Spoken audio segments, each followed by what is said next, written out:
오늘 우리에게 주시는 하나님의 말씀은 시편 56편 1절부터 13절까지의 말씀입니다.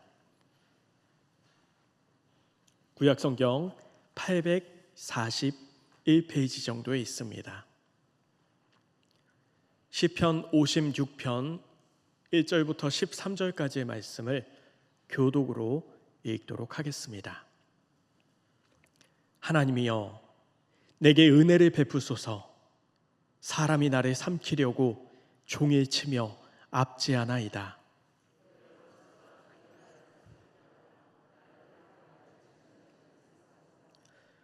내가 두려워하는 날에는 내가 주를 의지하리이다.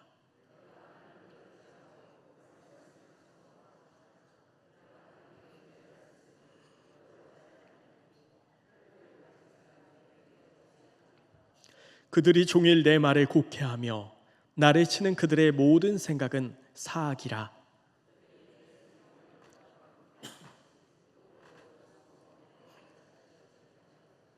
그들이 악을 행하고야 안전하오리이까. 하나님이여, 분노하사 뭇 백성을 낮추소서.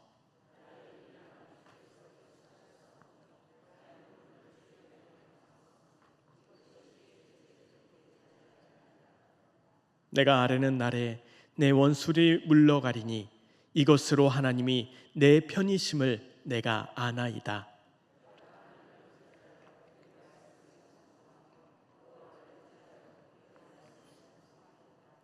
내가 하나님을 의지하였은즉 두려워하지 아니하리니 사람이 내게 어찌하리이까.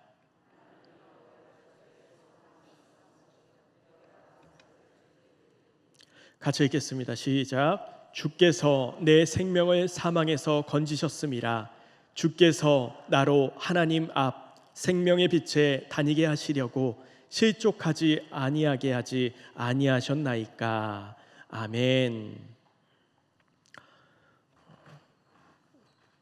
새벽 2부 말씀 시간에 앞두고 이곳에 앉아 기도를 하는데 평소에는 들리지 않던 소리가 들렸습니다.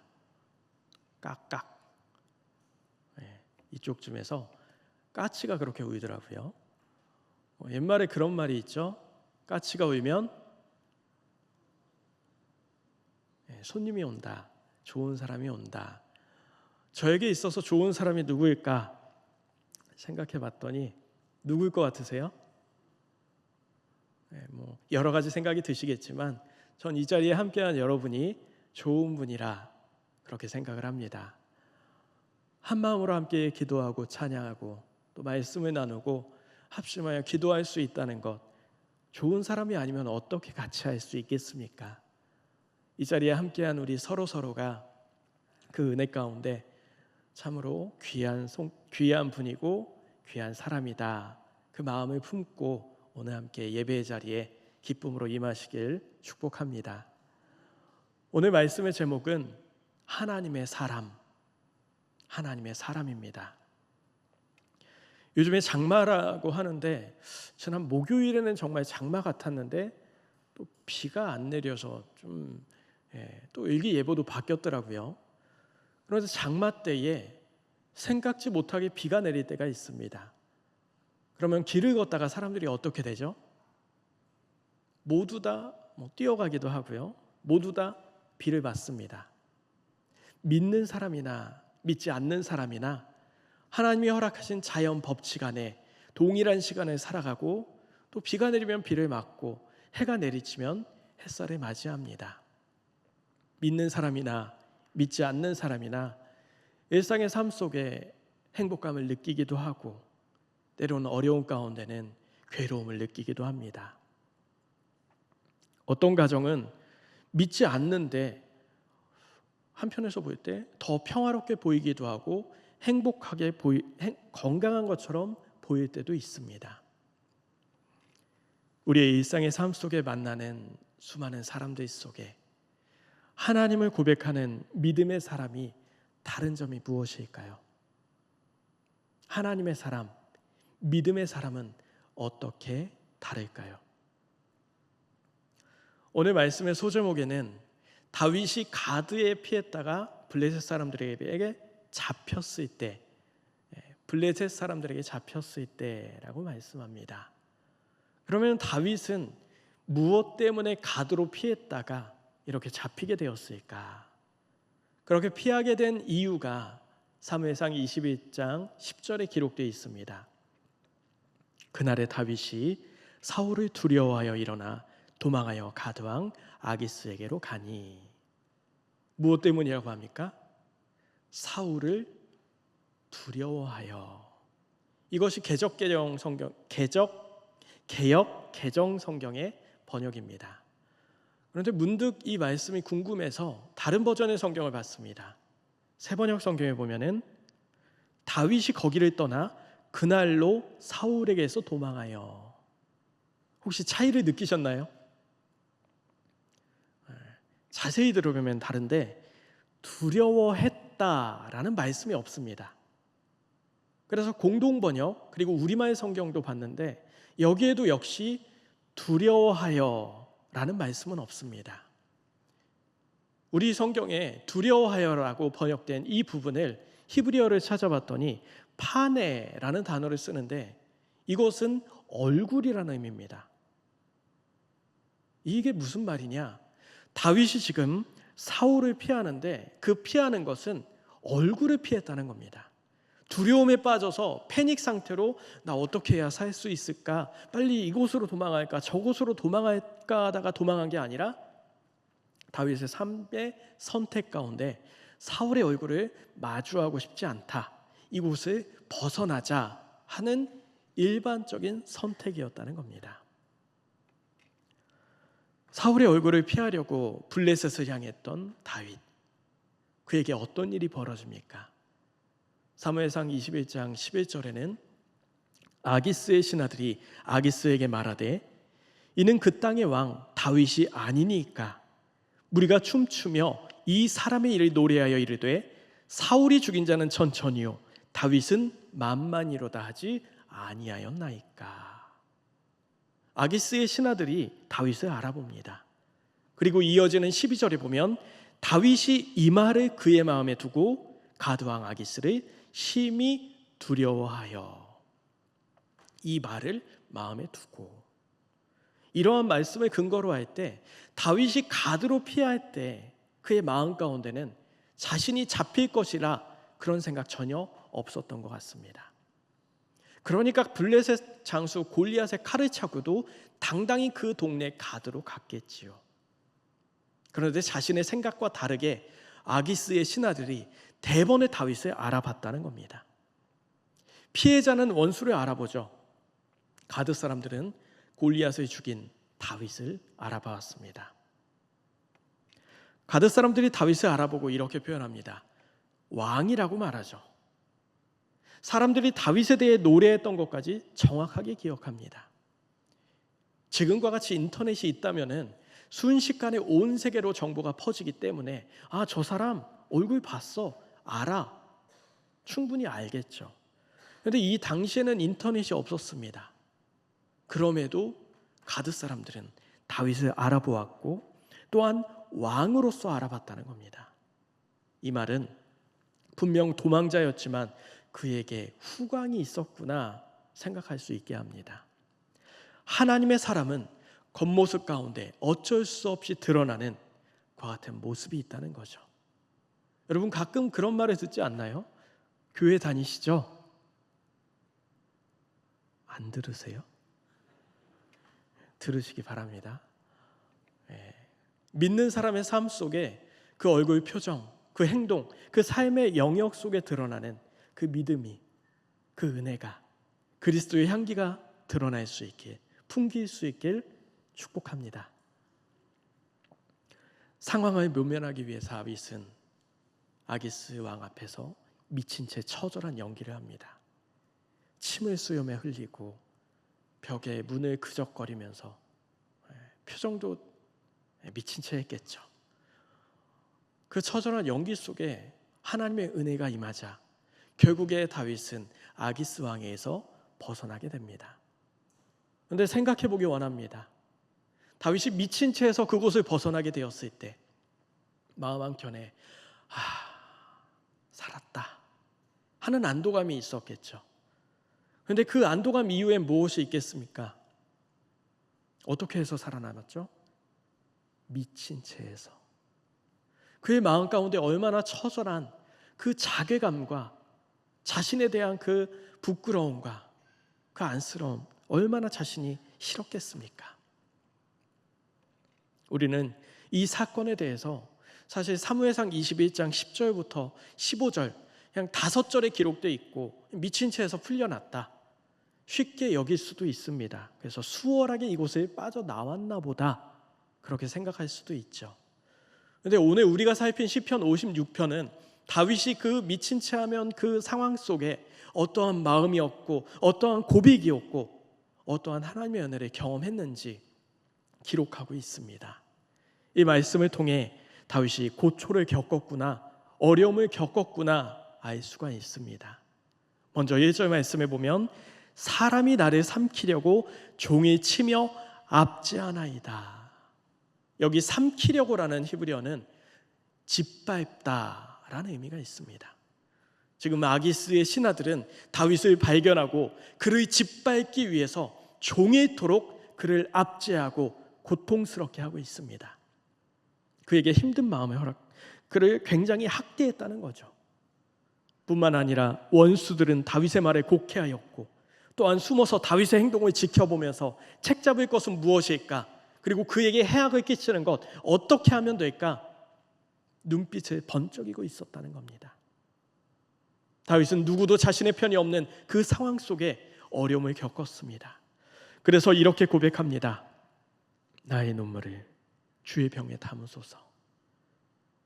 다윗은 생명의 위협을 느낀과 동시에 하나님, 저의 눈물을 받아주시옵소서, 그런 괴로운 가운데 눈물을 흘리고 있었습니다.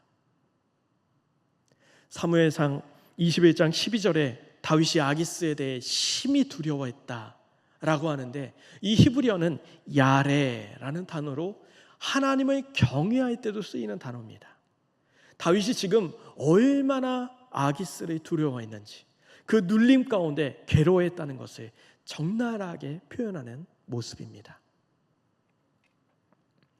다윗은 사울을 피하고 싶을 뿐이었습니다. 그냥 일반적인 선택으로 어떻게 하면 사울을 피할까, 그렇게 해서 선택한 것이 가드였습니다. 뼈저리게 느꼈겠죠. 괜히 왔다, 잘못 생각했다. 하나님의 사람들도 일상의 삶 속에 이렇듯 잘못된 선택을 할 수가 있습니다.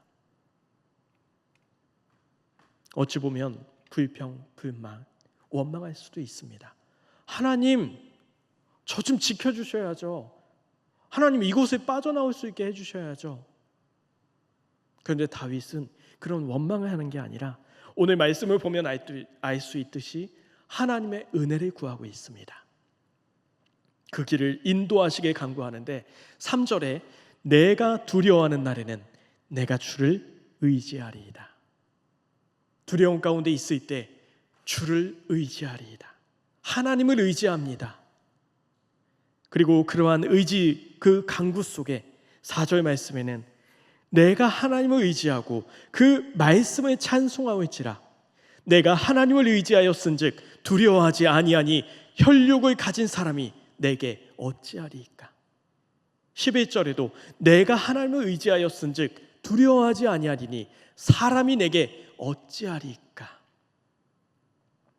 하나님께 은혜를 구하는 모습, 그리고 두려움은 두려움 그대로 인정하며 그것 그대로 하나님께 올려드리며 하나님의 은혜를 구하는 다윗의 모습. 그래서 8절에 나의 유리함을 주께서 계수하셨사오니 나의 눈물을 주의 병에 담으소서. 다윗은 그렇게 하나님의 은혜를 구하고 하나님께 생명의 건짐을 받습니다. 하나님의 사람도 일상을 살아가고 세상을 나아가 삶을 살아갈 때에 이런저런 사람 만날 때 피하고 싶을 때도 있습니다. 또 어떤 선택은 잘못된 선택, 어리석은 선택을 할 수도 있습니다. 그러나 하나님의 사람은 하나님께서 건져 내어주심을 믿습니다. 하나님의 사람은 하나님께 은혜를 구할 때 하나님의 은혜를 부음받아 그 어려운 가운데서 건져 내어줌을 믿습니다. 그러한 은혜 가운데 거하는 우리의 삶이 되길 축복합니다. 그런데 여기서 근본적인 질문을 한번 해보려 합니다. 다윗이 무엇 때문에 가드 땅에서 자신의 생명을 위협받습니까? 혹 이렇게 생각할 수 있습니다. 골리앗을 죽였으니까. 이렇게 생각할 수 있는 이유는 사람이 단순히 외국에 간다고 해서 생명을 위협받지는 않습니다. 외국에 가서 차라리 잡혀서 노예로 팔릴지언정 죽여봤자 무슨 소용이 있겠습니까? 요나 선지자가 니느웨로 갔을 때 하나님의 말씀을 전할 때에 생명의 위협을 받진 않았습니다. 다윗이 골리앗을 죽였기 때문에 가드 사람들이 그를 알아보고 죽이려 했지, 그렇게 생각할 수도 있습니다. 그러면 조금 더 근본적인 질문으로, 그러면 다윗은 무엇 때문에 이스라엘을 벗어나서 타국으로 피하였는가? 이에 대해서 사무엘상 21장 10절에 사울을 무서워서 피했다, 사울을 피했다, 단순히 그렇게 생각할 수도 있습니다. 그런데 정말 그런가요? 사울 왕에게 무엇 때문에 쫓기고 무엇 때문에 목숨의 위협을 받게 됩니까? 골리앗을 무찌르고 여자들이 천천히요 만만히요, 이 노래 때문입니까? 조금 더 근원적으로 생각해 보면 다윗에게 있던 그 한 가지, 하나님께서 다윗에게 기름을 부었기 때문입니다. 다윗이 기름 부음 받았기 때문에 지금 가드로 피신하게 된 겁니다. 성경의 인물들 가운데 하나님께 부름받은 사람들의 모습이 어떠했습니까? 원역사 시대 하나님이 이 땅 가운데 사람 지으셨음을 한탄하셨고 슬피 여기셨으며 이 땅을 물로 심판하려 하실 그때에 당대의 의인이요 완전한 자라 칭함받은 하나님 보시기에 아름다웠던 사람 노아를 선택하여 부르십니다. 그리고 그에게 말씀하시죠. 모든 혈육 있는 자의 포악함이 이 땅에 가득함으로 그 끝날이 내 앞에 이르렀으니 내가 그들을 땅과 함께 멸하리라. 그리고 이어져서 창세기 6장 14절부터 21절에 방주를 만들어라. 그런데 방주는 고페르나무로 짓고 너비는 어떻게 하고 길이는 어떻게 하고 높이는 어떻게 하고 또 벽면은 어떻게 칠하고 사사소소하게 말씀하십니다. 그리고 노아는 그러한 명령을 듣고 그날부터 방주 짓기를 시작합니다. 거의 축구장만한 그 크기의 방주를 만드는데 몇 명이서 짓습니까? 노아와 그의 가족 단 8명이서 그 일을 시작합니다. 그리고 방주 짓는 기간에 대해서 사람들의 학자들의 평가가 나뉘지만 70년부터 120년까지를 그렇게 보고 있습니다. 그리고 방주는 산 위에 지었다고 이야기합니다. 노아에 대해서 당대의 의인이요 완전한 자 이렇게 이야기할 때 사실 일상을 살아가는 삶 속에서 그렇게까지 구별되진 않았을 겁니다. 하나님을 경외하고 죄를 짓지 않는 하나님 안에서 살려고 노력했겠죠. 그런데 이때부터 방주를 짓는 때부터는 일상의 사람들과 다른 삶을 살아갑니다. 산 위에서 거대한 배를 짓는 모습이 1년, 2년, 3년, 10년, 20년 이어질 때 사람들은 뭐라고 했을까요? 노아가 미쳤나 봐.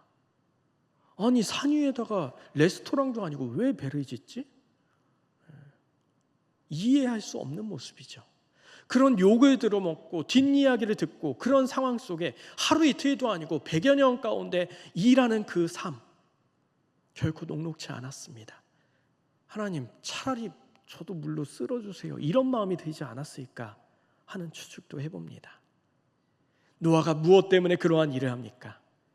하나님께 부름받았기 때문입니다. 그런데 다윗은 조금 더 안쓰럽습니다. 왜냐하면 다윗이 부름받을 때는, 기름 부음 받을 때는 고지가 없었습니다. 하나님은 하나님의 사람을 부르실 때 미래에 대해 설명하시기도 하고 그 미래의 청사진을 보여주기도 합니다. 이를테면 믿음의 조상 아브라함을 생각해 볼까요? 창세기 12장에 아브라함을 부르실 때 너는 너의 본토 친척 아비집에 떠나라. 그러면서 뭐라고 하십니까? 내가 너로 큰 민족을 이루게 하겠다. 아브라함이 갈 바를 알지 못하고 가긴 했습니다. 그런데 약속 한 가지는 확실히 받았습니다. 큰 민족, 자손의 약속을 확실히 받았습니다. 출애굽을 이끌어갔던 모세는 출애굽기 3장에 떨기나무 불꽃 가운데 하나님께 부름받습니다. 그런데 그 부름받을 때 분명한 약속을 하십니다. 내가 너를 통해서 이 백성을 애굽에서 나오게 할 거야. 분명한 사명, 그 사역을 허락받았고 어떠한 일을 해야 될지 허락받은 그 미래에 대한 그림이 있었습니다. 신약 시대로 넘어가 볼까요? 예수님의 어머니 마리아, 일상의 삶 속에 어느 날 갑자기 천사가 찾아와서 이렇게 이야기하죠. 내가 잉태하여 아들을 낳으리니 그가 큰 자가 되고 하나님의 아들이라 부름받고 다윗의 왕위를 그에게 주겠다. 천사가 나타나고 아들을 낳을 것이라 이야기하고 큰 자가 되고 왕위를 이어받고 하나님의 아들이라 부름받을 거다. 그 아들이 그런 일을 할 거다. 분명한 약속을 받습니다. 그러면 다윗은 어떻습니까?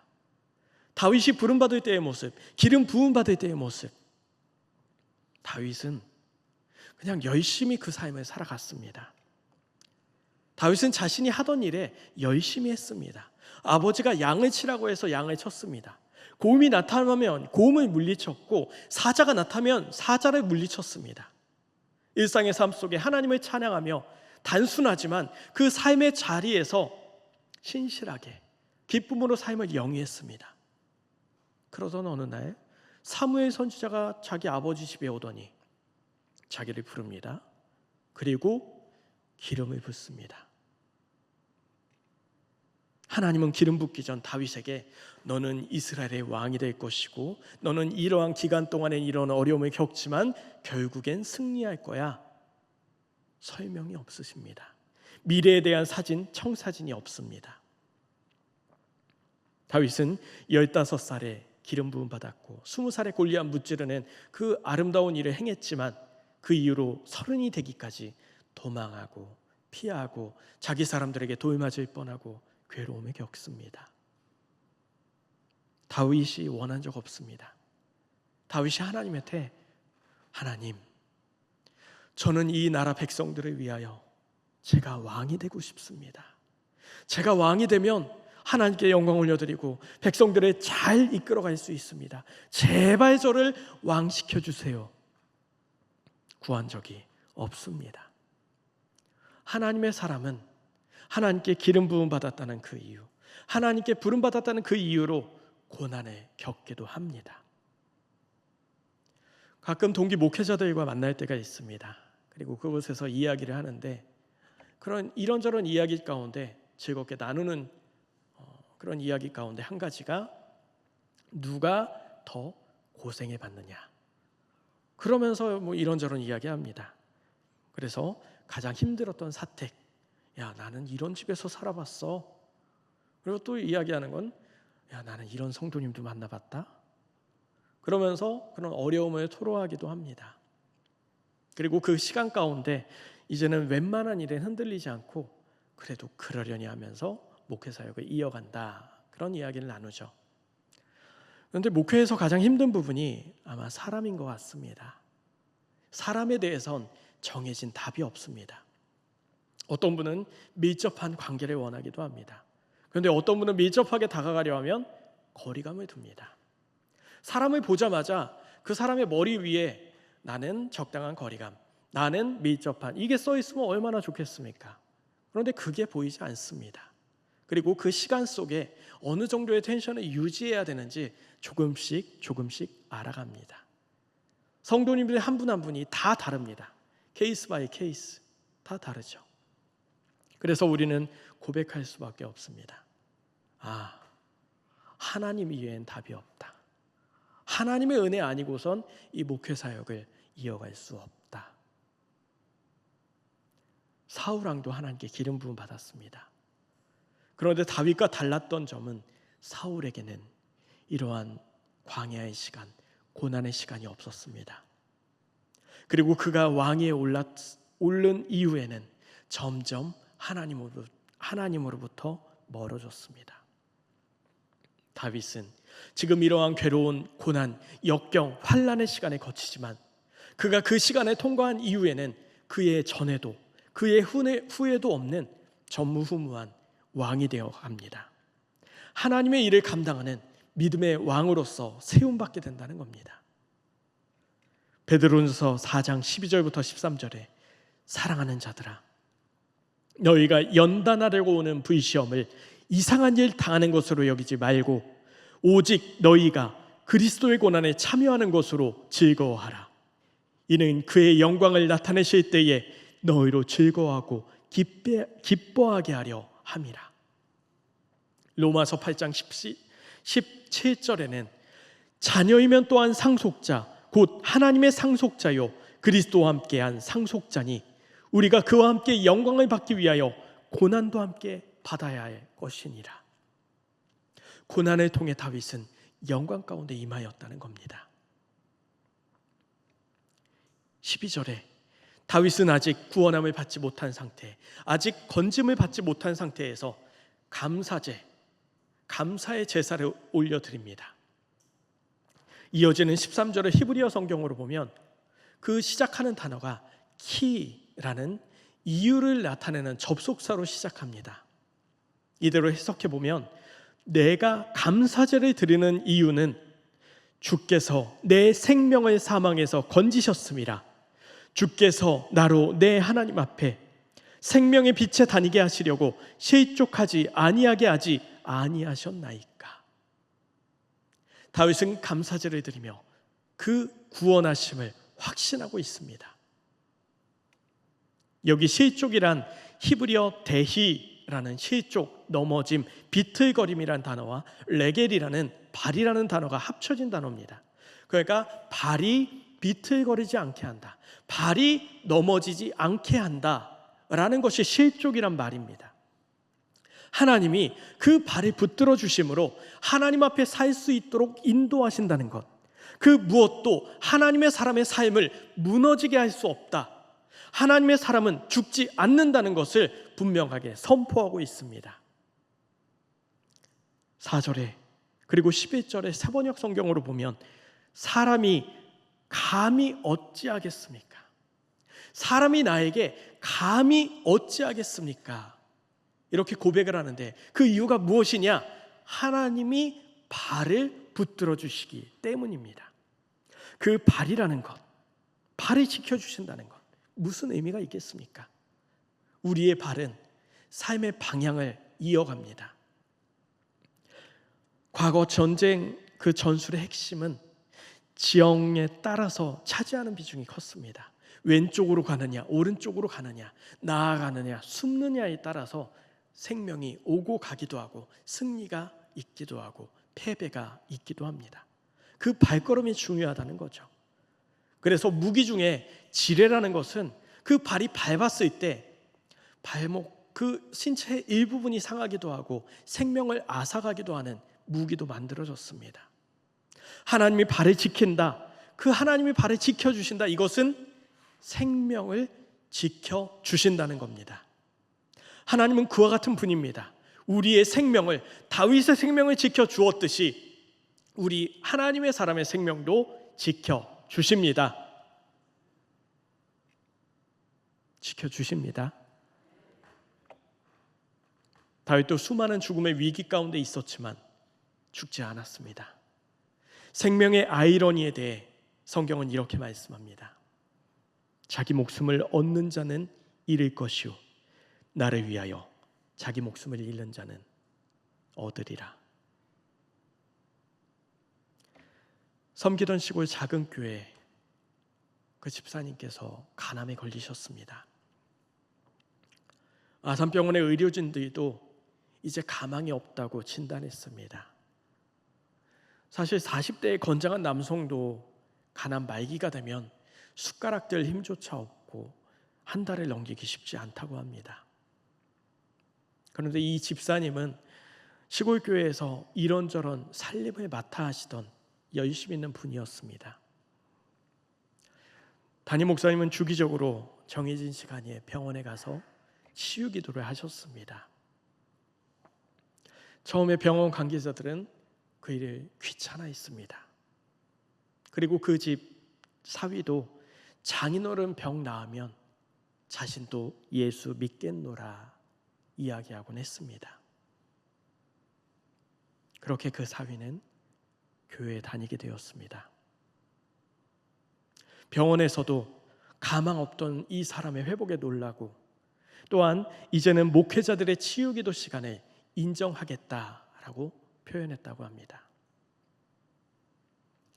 하나님의 사람들은 승리를 확신합니다. 하나님의 사람들은 하나님 앞에서 생명의 빛 가운데 거하는 삶을 살아갑니다. 오늘도 우리의 삶의 모든 영역 속에 하나님을 향한 마음과 손길과 발걸음을 갖고 주님 안에 살아가는 저와 여러분의 삶이 되길 주님의 이름으로 축원합니다. 이 시간 말씀을 기억하며 함께 기도하겠습니다.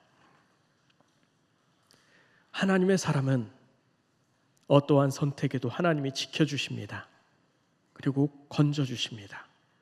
하나님의 사람은 승리를 확신합니다. 하나님의 사람은 죽지 않습니다. 이 마음 잊지 않고 살아가는 여기 모인 우리 모두 하나님의 사람 되기 위해서 주님의 이름 한번 부르고 간절히 기도하겠습니다.